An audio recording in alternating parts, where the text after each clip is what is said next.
gente vai conversar um pouquinho com o Júnior Garcia, que é formado em jornalismo aqui de Alta Floresta.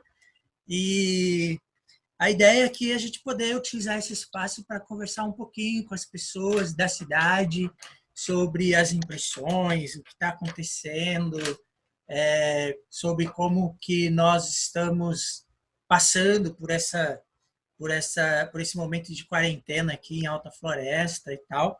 A ideia não é fazer uma conversa papo cabeção, cheio de intelectualidade, mas a gente conversar.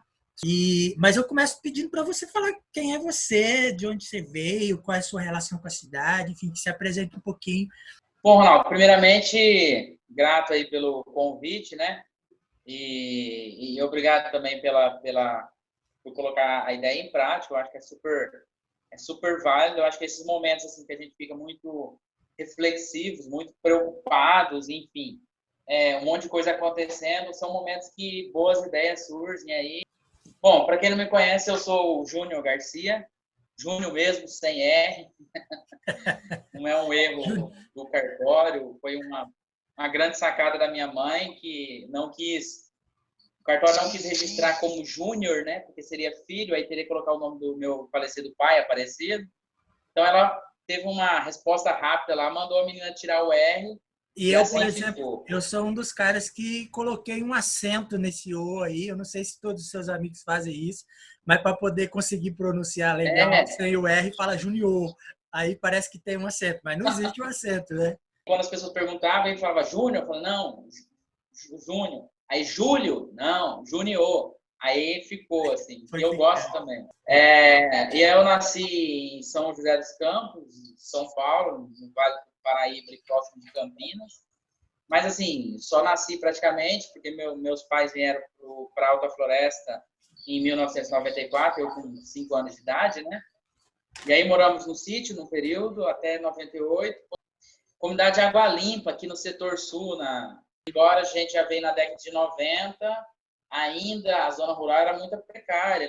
Para você ter uma ideia, quando o pai colocou energia elétrica no sítio em 95, daria para comprar outra propriedade com o valor do investimento. Tínhamos energia, mas não tínhamos geladeira, televisão, nada. Eu iniciei minha vida na escola, né, educacional, na educação formal, ainda na zona rural de Alta Floresta, numa escolinha pequena de madeira chamada Aloísio de Azevedo. É uma escola que ainda está ativa. Isso, só que hoje ela está na comunidade Rio Verde, né? Sim. Ela era uma escola que só tinha da primeira à terceira série e que o professor era um só para 3 turmas. Você fez jornalismo? Onde? Como que você chega nisso? Que a comunicação eu herdei de meu pai e de minha mãe. Assim, meu pai, embora tenha estudado até a 4ª série, eu costumo dizer que ele era um grande comunicador, até seria um roteirista, assim, porque ele conversava muito com as pessoas comuns, contava muita história, era muito observador e tal. E era de muito dar conselho, talvez seja ele a referência. Na minha adolescência, eu fiz um curso de promoção de vendas no CCTEC aqui, no qual eu me interessei por uma disciplina que tinha sobre comunicação. E aí, em determinado momento, a professora falou sobre comunicação social, que era um curso de jornalismo e tal. E foi o meu primeiro interesse, assim, né? Aos 17 anos, eu fui pesquisar, aí a decepção foi infinda, né? O Unemate só tinha um lugar e era no Alto Araguaia, lá na divisa do Goiás. E a UFMT em Cuiabá. E outras particulares, mas a mais próxima seria em Sinop ali. 6 anos começou a especular que a Unemate teria uma turma fora de sede aqui no município de Alta Floresta com o curso de comunicação social em jornalismo. E aí a gente ingressou neste curso. Bom, eu queria passar assim para a pergunta que é a pergunta que tem mais me motivado a fazer esse bate-papo com as pessoas neste momento. E aí é legal agora que nós vamos também, de alguma medida, ver isso a partir da perspectiva de alguém que estudou jornalismo, comunicação, e como que tem sido para você esse momento, viver essa rotina de quarentena? A primeira palavra que me veio na cabeça aqui foi aflição, assim, né? Como todo mundo está. Mas uma dos principais motivos que me deixou muito preocupado e até assim apreensivo em relação a tudo isso é exatamente por conta da minha formação, né? Da minha profissão enquanto jornalista. Assim, eu tenho observado isso com muita preocupação e com muita responsabilidade também, porque a gente está vivendo um momento de muita informação falsa, em que a ciência não tem mais credibilidade, tudo é questionável, e a comunicação, o jornalismo, também é uma ciência, né? Também tem compromisso e responsabilidades quem o faz. Eu acho que é um momento de mapear tudo isso, porque as pessoas elas estão muito à flor da pele. Tudo é motivo para emocionalmente ficar muito abalada, ou agredir, ou se sentir agredida, ou se retrair. Eu acho que muito disso é por conta da condução do problema que a gente está vivendo. Essa animosidade, né? Essa rapidez das pessoas partirem para uma determinada agressividade ou violência verbal lá nas redes e tal, a gente tem acompanhado já há algum tempo, né? Especialmente por conta das últimas eleições e tal. Você acha que com a crise do coronavírus isso ampliou? Nesse momento que a gente está, onde as pessoas estão passando por dificuldades financeiras, de saúde, que é um risco à vida.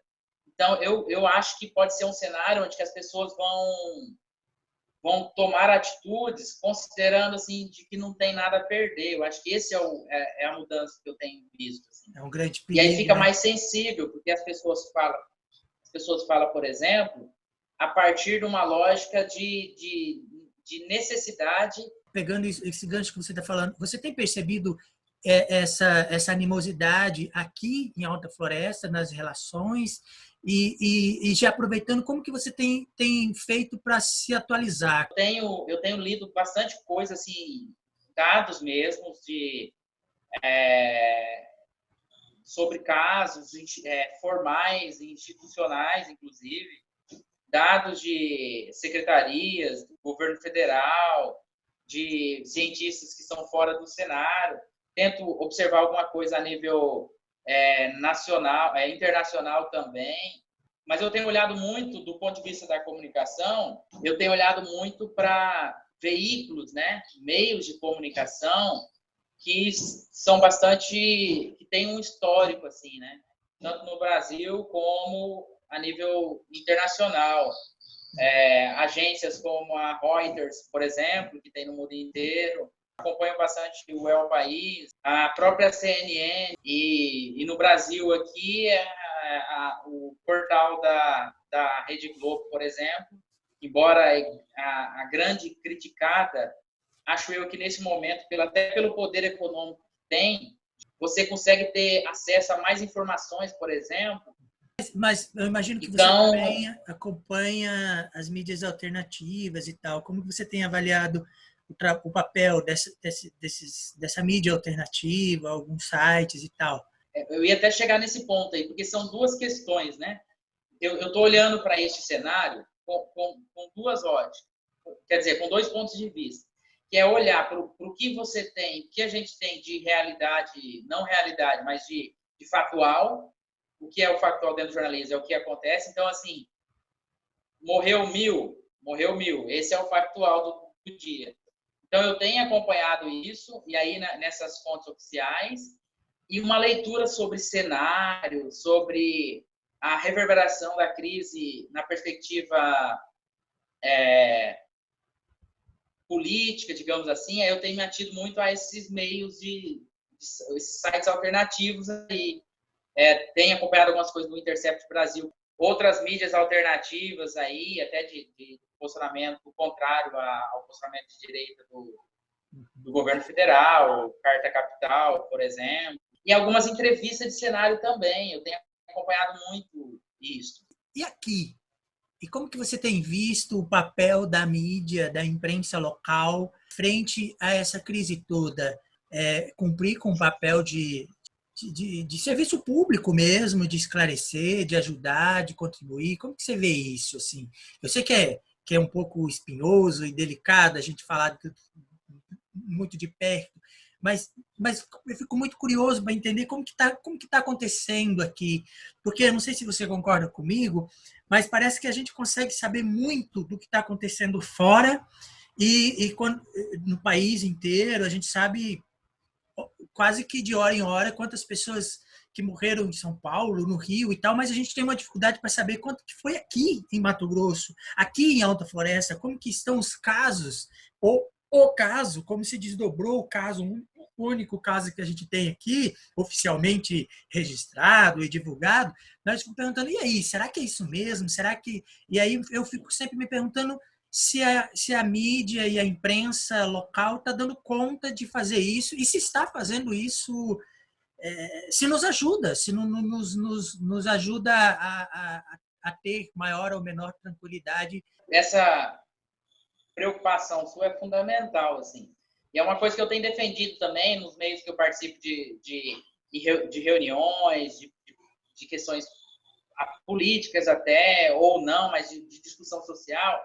Eu tenho cobrado muito das pessoas que participam desses ambientes de debate um olhar para o local, porque a grande mídia ela faz uma lógica, e aí dentro do jornalismo tem isso analisado de maneira enquanto ciência, é do global para o local. Então, a gente aprende dentro do jornalismo, e há uma orientativa que é bastante interessante, sobretudo para pequenos municípios como o nosso, de inverter a lógica, de você olhar do local para o geral. Então, quando a gente faz esse movimento, a gente começa a ter um parâmetro mais realista e um parâmetro que vai nos ajudar mais. Porque se a gente ficar tentando muito na perspectiva nacional, ela é uma perspectiva catastrófica, mas a gente precisa se preparar, porque o que está acontecendo, por exemplo, hoje em São Paulo, pode acontecer aqui, daqui 2 meses, 1 mês e meio, e a gente sofrer hoje com isso, emocionalmente, quando a gente for chamado a enfrentar esse problema, a gente pode estar muito carregado emocionalmente ou psicologicamente, digamos assim. Agora, uma análise minha sobre o cenário local aqui de Alta Floresta. Eu acho que também tem que dividir em 2 questões, que é a gestão política, e aí não entra só executivo, obviamente, que é 80% é o executivo, mas aí entra a cúpula política do município, que ela não está só na perspectiva política, necessariamente. A cúpula municipal, seja política, econômica, judicial, militar, as pessoas que têm responsabilidade com a Alta Floresta. E é nesse ponto que eu tenho muita preocupação. Assim. Acho eu que eles não estão respondendo à altura do que o caso requer. E quando eu falo isso, eu não falo nem de posicionamento, porque em determinado nível, os órgãos estão agindo de alguma forma e tal, questionável ou não, mas estão. Mas assim, de postura mesmo, porque quem tem o poder na mão, quem foi votado para estar lá, quem é responsável. Então, muito da postura dessas pessoas, ela vai influenciar no como que a população, de maneira geral, vai reagir a todo esse problema, né? Eu tenho observado muito aí já entrando da gestão municipal para a comunicação, tenho observado muito as pessoas reclamando da forma que são divulgadas essas informações, pouca importância para a situação, porque não é porque não tem nenhum caso que não tem que ser tratado de maneira responsável. A comunicação, as maneiras de prevenção, as ações que o município está fazendo. E o que eu tenho observado é que o município não tem feito isso. E isso, o que acontece? Aumenta essa aflição da população. E o povo, então, fica mais, assim, inseguro. A palavra é insegurança mesmo. Se você analisar, por exemplo, a página do município que faz a divulgação, as pessoas perguntam lá, mas aí não tem resposta. Ninguém responde, ninguém fala. Acho que tem exemplos no mundo inteiro, né, de vários lugares que mostram o que pode acontecer em lugares que dá para a gente conseguir imaginar o que pode acontecer em lugares menores, com menos estrutura. Enfim, acho que o Equador tem sido um exemplo terrível, né? Mas é um exemplo, assim, um lugar que certamente tem muito menos estrutura do que a Europa, Estados Unidos, e essa falta de estrutura mostra um pouco dessa calamidade, né? E como que a gente lida com isso. E aí eu acho que esse cuidado de como a informação é passada, de garantir que a informação seja dada, esse feedback com a comunidade é importante para que a gente não entre em parafuso, em pânico agora e, enfim, e depois não tem mais nem o que fazer, né? O jornalismo, ele acaba sendo um mediador aí entre a sociedade e o poder público, né? Uhum. E ele sendo um mediador, ele é um mediador mais na perspectiva de cobrança, de fiscalização.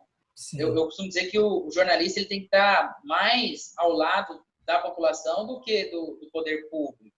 É louco pensar nisso, né? Isso. Eu tenho acompanhado algumas discussões que nos mostra o quanto que essa crise do coronavírus e tal, ela tem colocado à prova muitas coisas, né? Aonde que Sim. o serviço de jornalismo precisa cumprir o seu papel, onde os órgãos governamentais têm que cumprir o seu papel, não que não devesse cumprir antes, mas é que a urgência exige uma postura muito correta, muito planejamento, capacidade de fazer essa gestão, enfim, isso se mostrou em vários segmentos, em vários lugares, eu acho, na comunicação não é diferente. Eu faço o julgamento que os jornais de alta floresta, eles não estão respondendo à altura a necessidade de informação que a população precisa. E esse ponto é muito grave. Por exemplo, nós temos aqui a única TV que produz, que tem conteúdo local. Eles têm aquele jornalismo no formato do jornalismo policial, opinativo, em que a pessoa fica ali passando as informações sem muitos dados. E isso é bastante ruim, porque não responde aos anseios da população em relação a esse problema, por exemplo, do coronavírus. E nos jornais impressos também do mesmo jeito. Tem se falado muito, após a pandemia, nós vamos encontrar um mundo diferente e que a gente vai ter que se adaptar a um novo tipo de mundo, a uma nova forma de se relacionar com esse mundo. Você acha que a gente vai realmente encontrar um mundo diferente? Eu acredito que vai mudar sim. Acredito que a realidade vai ser um pouco diferente. Não me arrisco a dizer ainda se vai ser para o bem ou para o mal. Sim. E eu acho que a gente vai viver o antes do coronavírus e depois do coronavírus. Eu acho que isso é inevitável. Embora não chegou ainda, essa questão do impacto econômico e tal já deu resultados, por exemplo, negativos, infelizmente. Então, eu estava andando ali na Avenida da A e eu observei muitos prédios, pequenas empresas que estão fecharam as suas portas, estão para alugar. Ou porque a pessoa foi trabalhar em casa, ou porque de fato fechou o comércio. Então, quando a gente ficar nesse isolamento, e quando a cidade voltar normal, e que as pessoas forem para a rua, e ela olhar para isso e ver os impactos que causou nesse cenário, aí que vai ser o impacto, na minha visão. Desculpa interromper, mas nós vamos ter vários desdobramentos dessa primeira crise, que é uma crise de saúde pública, e que ela se desdobra em várias outras. E que, infelizmente, a gente vai ter que se deparar com isso, né? E não tem uma fórmula pronta, né? Vai ser muito, muito louco esses tempos difíceis. Eu, particularmente, acho que sim, nós vamos viver num mundo diferente e a gente vai ter que aprender a viver nesse mundo diferente. Ainda sobre essa mudança, eu acho que, por exemplo, as igrejas, o fato da pessoa não poder ir na igreja, você não poder recorrer a Deus à casa dele, eu acho que esse ponto vai ser fundamental quando as pessoas puderem voltar, as reflexões que fizerem em casa, se adaptar. E, por outro lado, a impressão que eu tenho é que as pessoas estão impedidas de ir à igreja, no culto, na missa, seja lá onde ela vai, mas que, ao mesmo tempo, a impressão que dá é que a religiosidade das pessoas, a fé, ela ficou muito mais acesa, né? Eu acho que tem muita gente também que está retomando, talvez, uma coisa... Enfim, está aí uma das coisas que certamente pode sofrer algumas mudanças, né? Mas eu queria, para fechar agora, eu queria que você compartilhasse com a gente alguma coisa que você tem lido, uma frase que você super gosta, um pedaço de um poema, enfim, algo que você tem vontade de compartilhar, seja lá o que for. Eu tenho lido, gosto muito de poemas e tal, e passei um momento muito difícil da minha vida em 2015, quando eu perdi meu pai depois. E aí foi quando eu me aproximei muito de Fernando Pessoa e tal. E os poemas do Fernando Pessoa foi uma espécie de atendimento psicológico à minha pessoa, assim. E aí nesse momento não é diferente. Tem um que tem muito a ver com a gente, Ronaldo, com a nossa conversa. A Eros e Psique de Fernando Pessoa. Conta a lenda que dormia uma princesa encantada, a quem só despertaria um infante que viria de além do muro da estrada.